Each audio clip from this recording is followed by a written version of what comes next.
Hello, my name is Lumiel, and this is the Bloodborne Lorethrough, where we play through Bloodborne and discuss the lore as it's presented to us, either through dialogues, cutscenes, item descriptions, and just environmental storytelling. In the last few episodes, we have discovered the hidden College of Bergenworth, learned a little bit more about it, about Master Willem, and we have taken on Rom the Vacuous Spider and defeated them. And after that, we had the cutscene with the crying woman in the wedding dress with blood, and the red moon lowering down. And now we are in a changed world state, which always tends to lead to us doing a kind of loose ends episode as we go around noting some of these differences and talking to different NPCs. So in this particular area, I wanted to first note that the music has changed.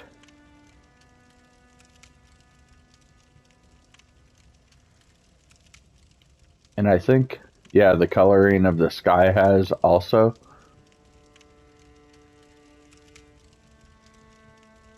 And then we wanted to talk to the doll. Welcome home, good hunter. What is it you desire?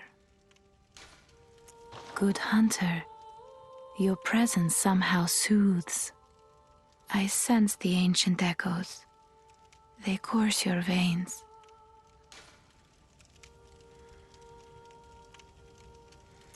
Good hunter, your presence somehow soothes. I sense the ancient echoes. They course your veins. Farewell, good hunter. May you find your worth in the waking world. So that was new. I don't think it's particularly elusive, except just saying that somehow we are soothing to her and she can sense something ancient in us. She said ancient echoes. We obviously collect blood echoes. I'm not sure that that's what she's referring to, though. And Gehrman is nowhere to be found in the dream. So let me also come over to the insight bath, see if there's anything new here. And we have this bone ash armor, which actually is not revealed because of anything we've done in the main game, but because of things that I've done in the chalice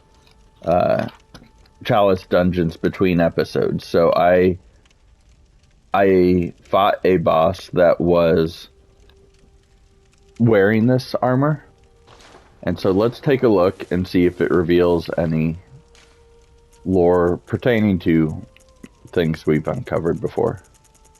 So bone ash, mask, armor, gauntlets, and leggings. Mask made of bone ash, worn by the oldest keepers, the keepers who mined the slumbering great ones, gained eternal life, preserved in ashen form in a ceremony of flame that cremated body and soul. The long pointed hat is a symbol of the old keepers and is considered evidence of their companionship forged in a certain sin. So we've heard reference to slumbering or left behind great ones before, and we now know that there were keepers who seemed to almost act like probably like a guard that protected their sleep, and they were given eternal life and they were preserved as ash by a ceremony that cremated both their body and their soul. And it says, now their frail armor is white and sinewy, a window into an arcane lost art. Okay. So with us having talked to the doll, us having noted the music, getting the ash armor, I think the next place we want to go is to Central Yharnam. We no longer have Yosefka to talk to because she has, she was turned into a creature of some sort by the fake Yosefka. But we do want to go talk to Gilbert and again check in on the little girl's house.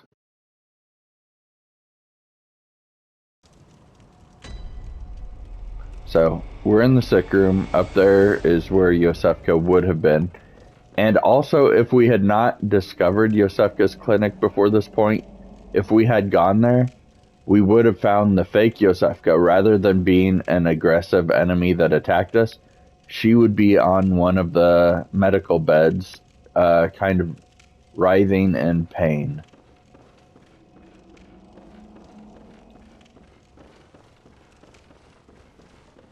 And so we'll just go out here and up the ladder and talk to Gilbert.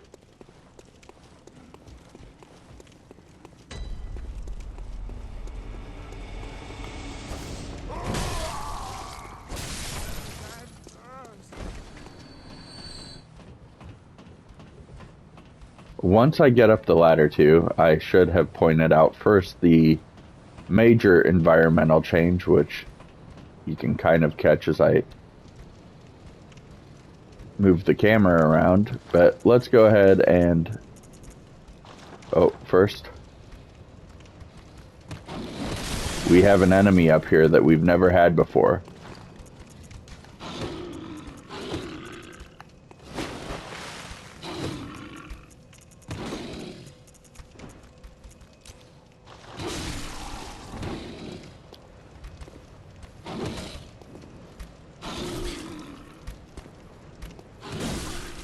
So it's not that unique from other beasts that we've seen. But it's unique in that it wasn't here and now it is. And what does the beast drop? Claw mark rune. But we can see that was Gilbert. He's been getting sicker and sicker as time went. And the last time we talked to him, he's pretty much said he was done for. And he had the beast scourge, or perhaps it was ashen blood, and maybe he left old Yharnam and came here because he said the blood ministration here gave him hope. Let's check out the claw mark rune. So, a carol rune that transcribes inhuman sounds, the claw mark is an impulse to seek the warmth of blood like a beast. It strengthens visceral attacks, one of the darker hunter techniques. Although the difference is subtle, Runesmith Carol describes the beast as horrific and unwelcome instinct deep within the hearts of men, while claw mark is an alluring invitation to accept this very nature. So, another that is related to the visceral attacks, and it increases those by 20%. So if you're facing a boss that you know you can stun and then perform a visceral attack, that would be a great move. Also just an area maybe where you will do that more. And as you can see, the night sky has changed. Hues of purple and blue, and the moon has changed more of a yellowish red. And as we read in notes, basically, I wish I could remember the particular note, but as the red moon hangs low, it said something about as the red moon hangs low, essentially a great one, somebody will become pregnant, and that we have to deal with the newborn. Okay, so that was Gilbert. Now we wanted to check in on the young girl.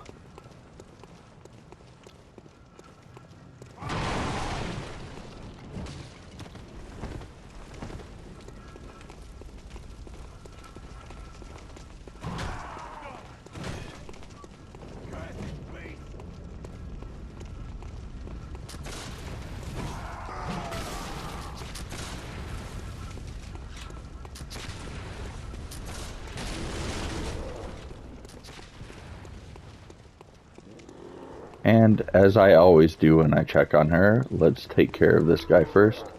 I love how the changing lighting in the sky also kind of changes the way things reflect. Like there's much more of a kind of greenish hue down here.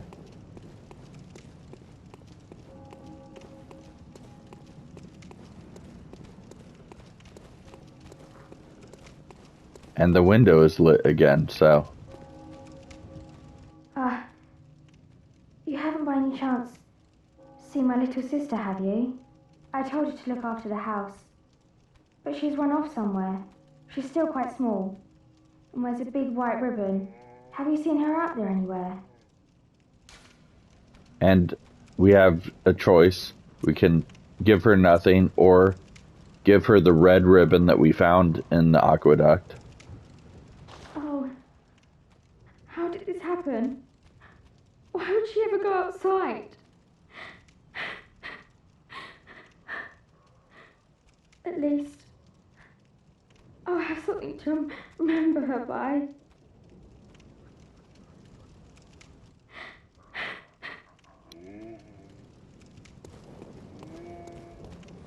What a perfect ribbon. And now it's mine. I can't wait to try it on.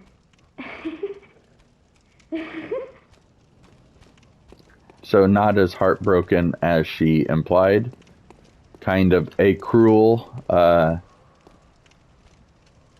conclusion to that story, although it's not quite concluded. If you exit the area and come back, which I'll do by leaving the game and then reloading it, you'll see the next progression forward, and I believe the final progression of this story.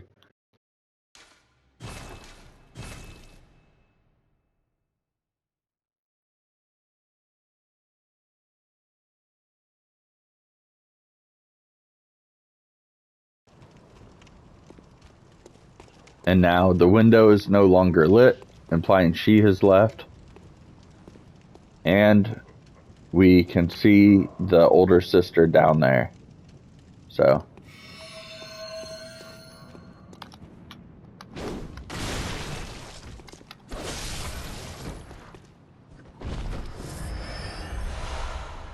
So let's...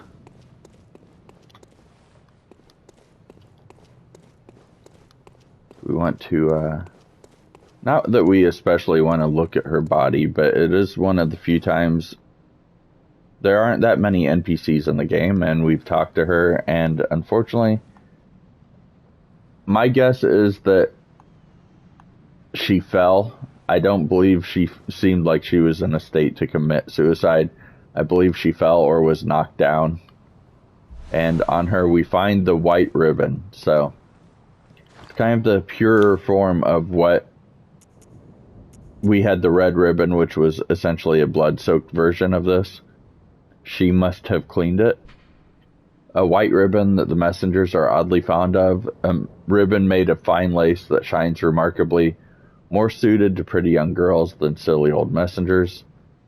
So, it's a sad story, but it is a FromSoft story, and it's the conclusion to the story. So, having been here, we've talked to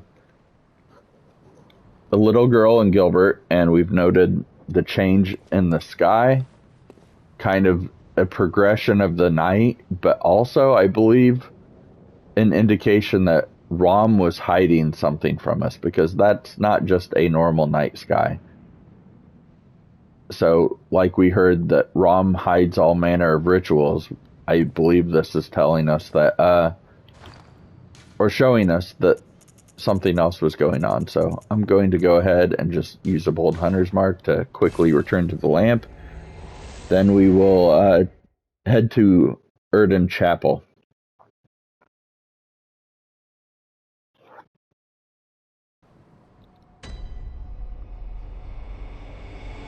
And then maybe if we've wrapped up everything, we may just check out a couple areas just to see if anything has changed in them.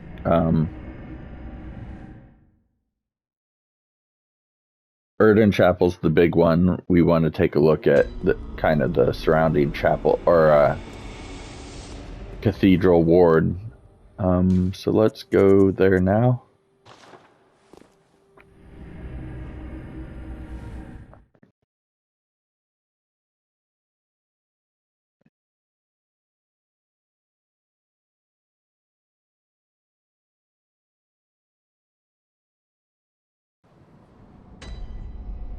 So we have Ariana here.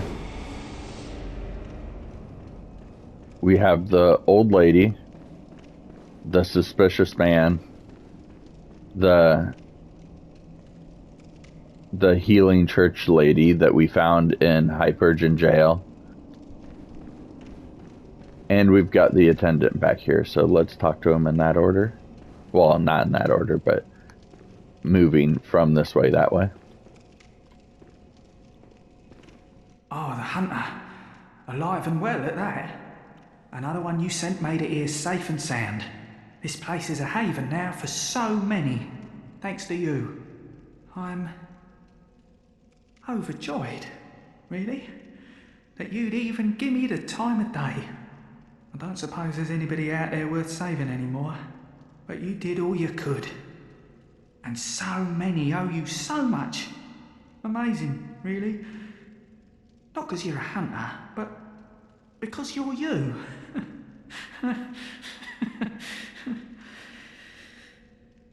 Makes me think.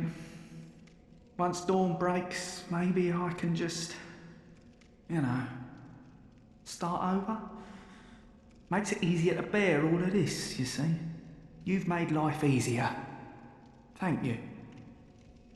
That's about the most positive we've ever heard anyone in the game.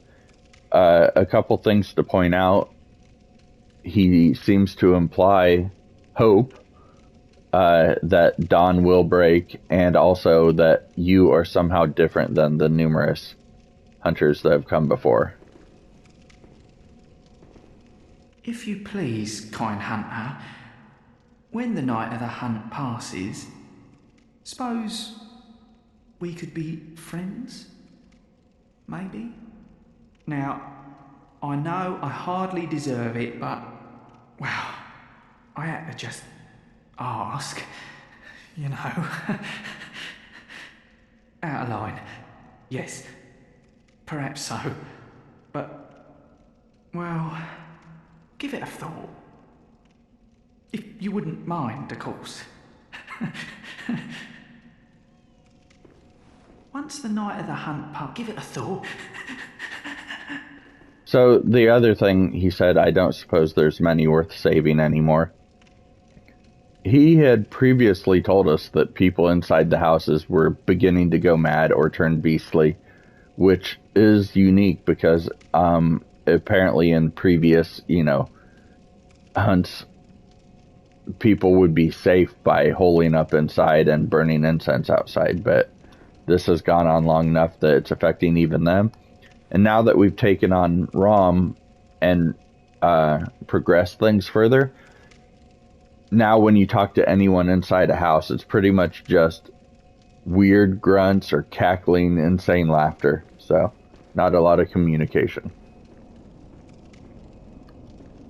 Oh, there you are.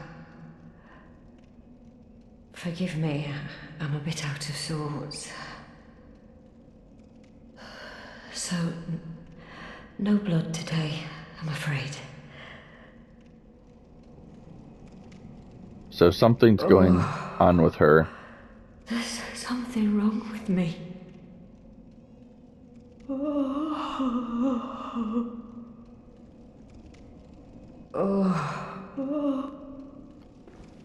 She can't give us this healing blood anymore that she's given. And yeah, she seems to be sick. Or somehow. Not quite like Gilbert, she's not coughing and wheezing, she just seems out of it.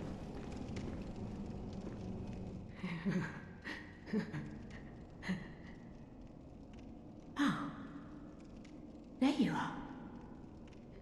You're early, dear. Is anything the matter? You can always tell me. Mother will make everything better. So she's confused. Understandable with the way the world is. What's wrong? Anything you'd like to tell me?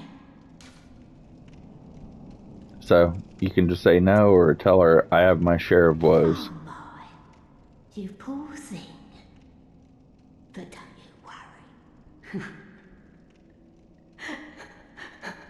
This'll help you forget. Forget your troubles. Forget your cares.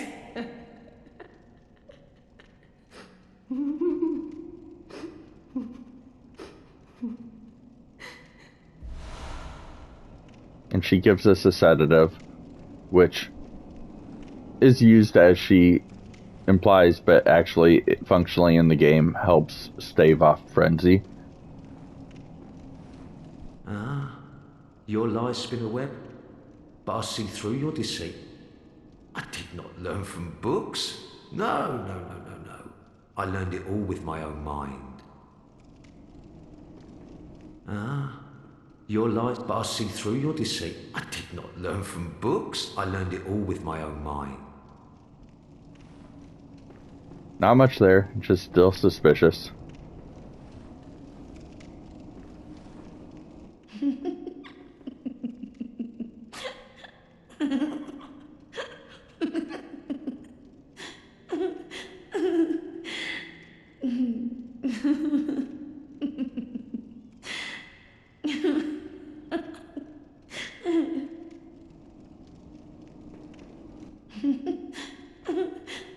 Well, she seems to be losing it as well. Okay. So that is everyone here in Erden Chapel. Now we'll head into the Cathedral Ward.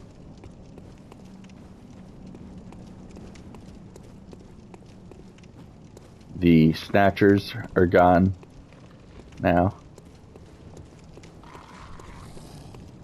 These guys haven't changed in any way.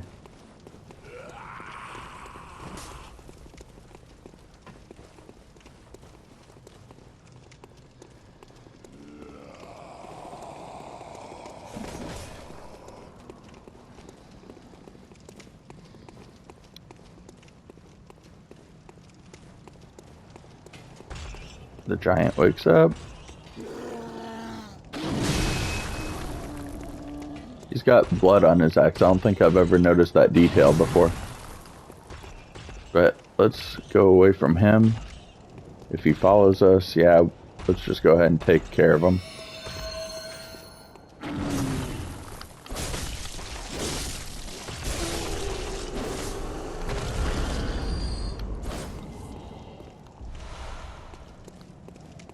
Because we don't want him interfering when we're trying to talk to Eileen here. Remember the Hunter of Hunters, Eileen the Crow? And she is in rough shape. Somebody's really done a number on her.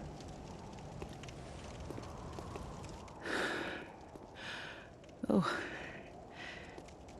Is that you again? I'm afraid I've made a bit of a blunder. I'm just going to have a short rest. Though, don't worry. I've taken blood. Enough to save an old woman. No more dreams for me. This is my last chance. What a fool I am. I'll have to tread carefully. But that thing still lies in wait. Turn back. This is my score to settle. So, she taught us another gesture. She told us that she had been a fool, kind of underestimated her opponent or overestimated her skill. She will survive because she's taken blood to heal herself, but that this will be her last dream. My prey lies in wait this way. Turn back. This is my score to settle. So, as we typically do when she tells us not to fight her fights for her, we're going to head in there.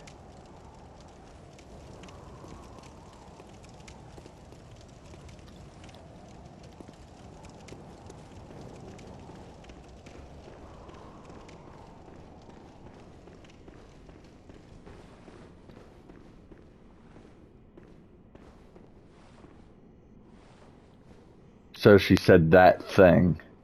She referred to it as that thing, not him or her or by name or that person.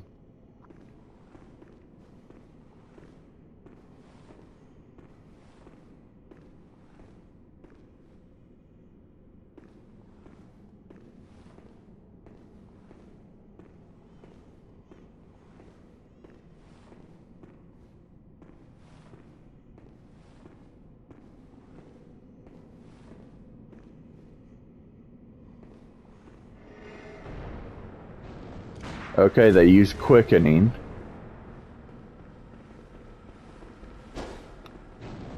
And wear an armor that we don't yet know, but I can confirm is a Canehurst armor.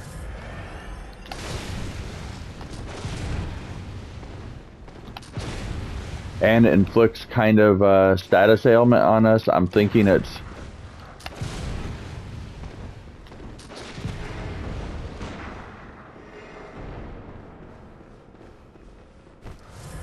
doing more damage than I had noticed.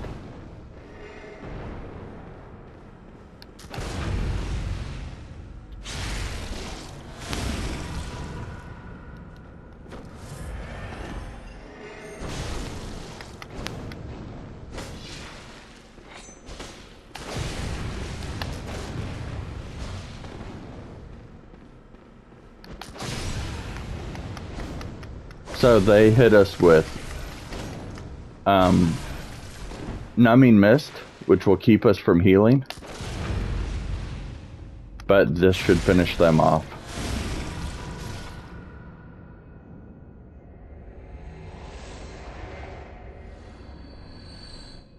And what did they drop? Blood Rapture. So that is another rune, and we've actually got a Blood Rapture that visceral attacks restore HP plus 200. We now have a plus 300 one. I think they say the same thing.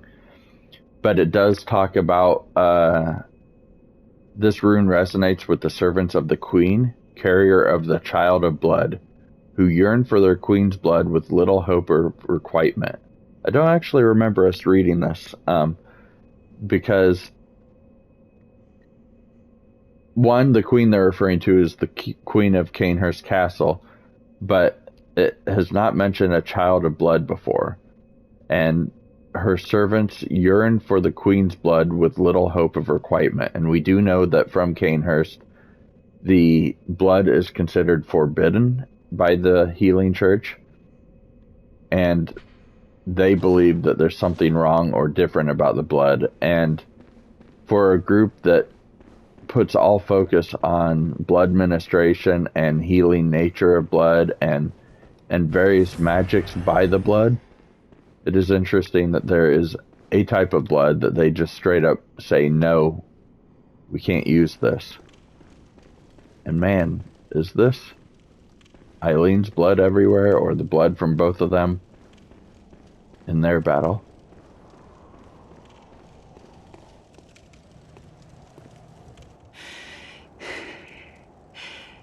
Don't you ever listen to your elders? No matter. You did save my life. I don't seem to be apt for this life anymore.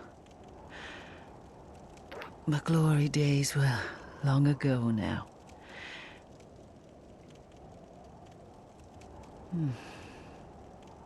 I know. Here. For you. So we have a Crow Hunter badge and the Hunter rune. This too is Hunter's work. but it bears no honor. A burden you may choose to carry. The decision is yours alone. Oh. My eyes grow heavy. Let me rest a while. I'll be fine. Just wait. So when she says this too is Hunter's work, but it bears no honor, what she's referring to is the work that she does, which is hunt hunters who have gone mad. And she's saying we can do it too if we want. But like she said, it bears no honor. She can no longer do it.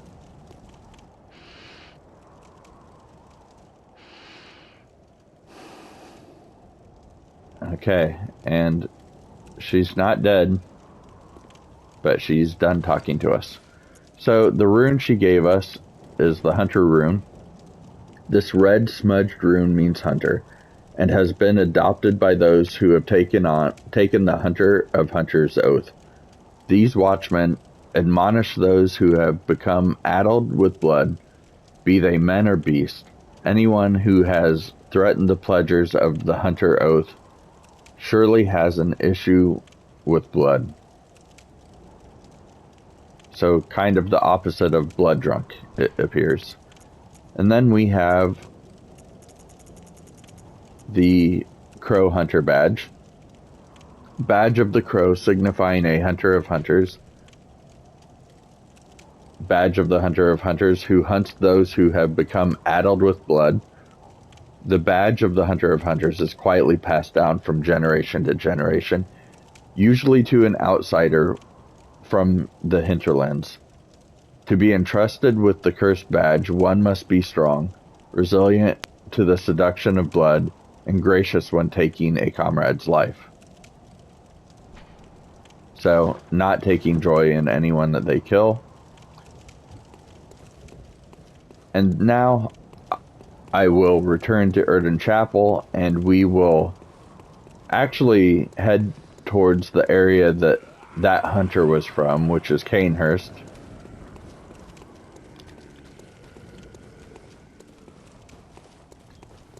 Which we have new paths forward. We have the Tonsil Stone, which would let us go to the chapel to the left or to the right of the Grand Cathedral and be grabbed by the amygdala and taken somewhere. And also the door underneath that amygdala has opened up, so. Speaking of an amygdala,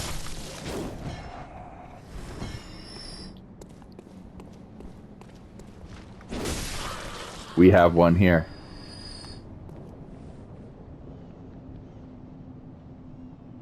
And it was here all along, we just couldn't see it before now.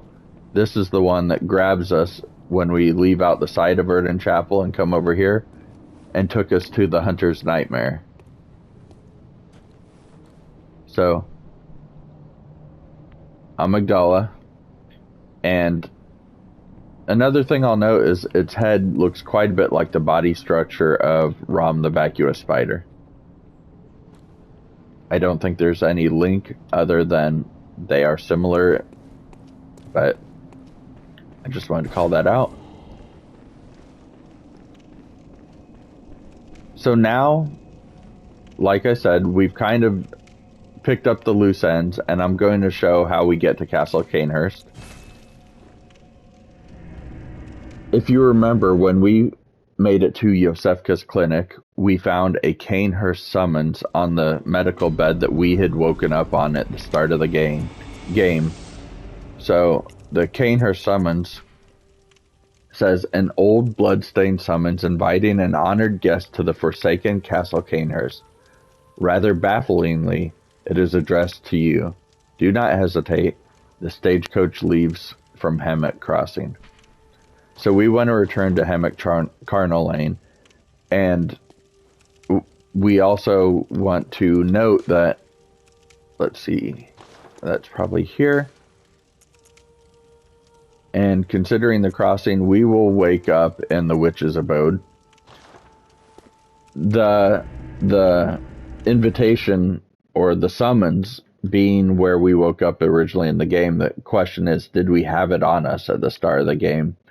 And is it, in other words, is it an item left behind by us? Or was it someone betting that we would return to the area and therefore left it so that we would find it and bring us that way?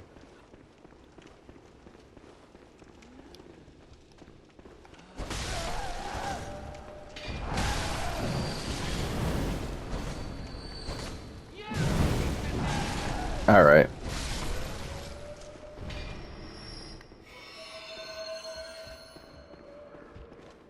And that's why I charged up here.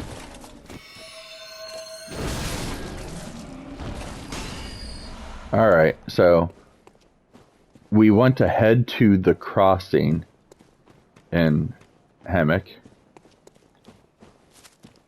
And that may not be clear, understandably.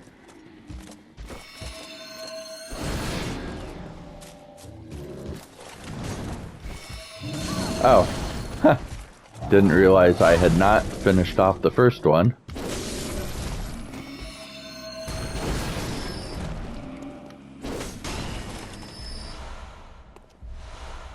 Alright, so in reference to the crossing,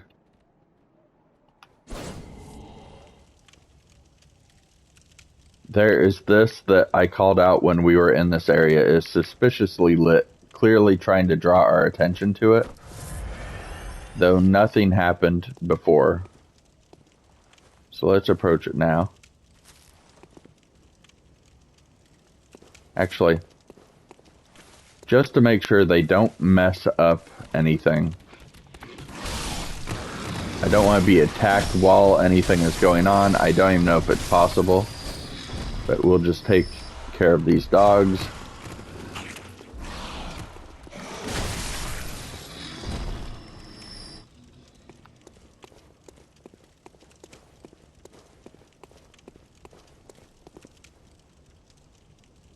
Alright, then we will approach this.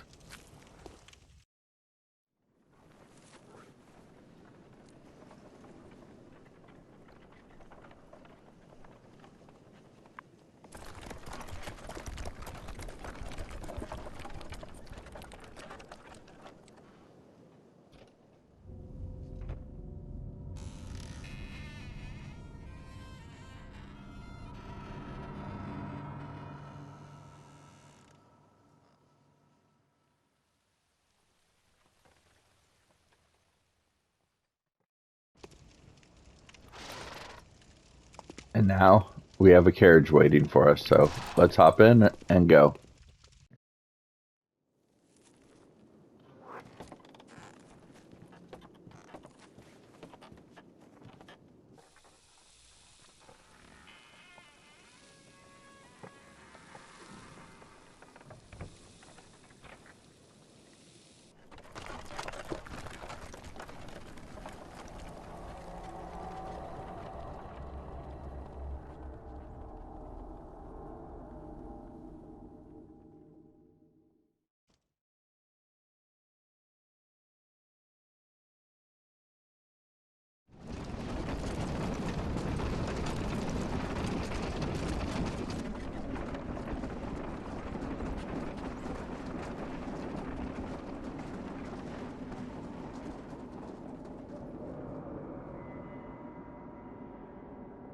That's Castle Canehurst, home of the Vile Bloods. The Vile Bloods hunted by at least Logarius and Alfred. Alfred the church hunter who we've met and who has helped us on occasion.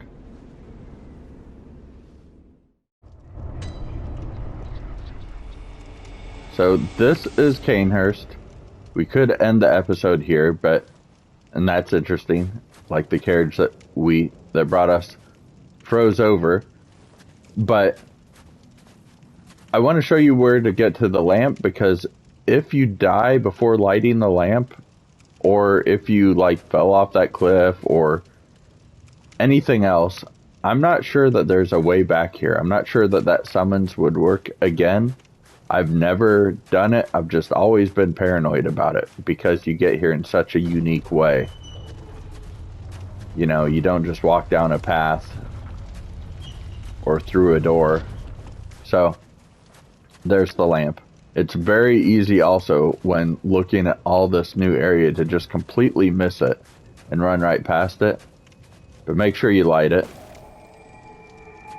And so that is where we will end our episode. So we will pick up in the next episode, we will take on Castle Canehurst. So please tune in and enjoy.